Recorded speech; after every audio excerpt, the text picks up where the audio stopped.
Verse 15, that everyone who believes may have eternal life in him. So again, what are the conditions for salvation? What do you have to do? Belief is or faith is the only condition to eternal life in his name. Verse 16, this most famous of all verses, for God so loved the world that he gave his only begotten Son, or his one and only Son, that whosoever believes in him shall not perish, but have eternal life. There it is again.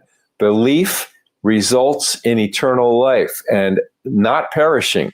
So we're not going to go to hell. We're not going to be eternally separated from God. We're going to have eternal life with Christ in heaven and in the eternal state, which I believe is going to be in the New Jerusalem. Verse 17, for God did not send his Son into the world to condemn the world, but to save the world through him. Verse 18, whoever believes in him is not condemned, but whoever does not believe stands condemned already, because they have not believed in the name of God's one and only Son. So there are 4 verses in John 3 where the theme of faith or belief resulting in eternal life is stated over and over again.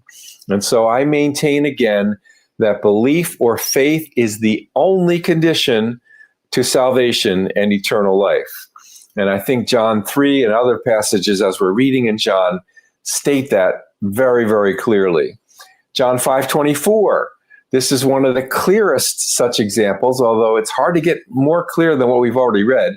Jesus said, very truly, I tell you, whoever hears my word and believes him who sent me has eternal life.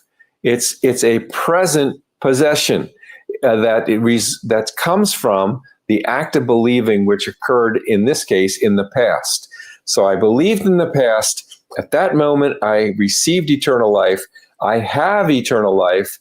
And in the future, I will not be judged, but because I have crossed over from death to life. That's John 5:24, a verse very worthy of being memorized and gone back to and recited every time we wonder and doubt about our salvation.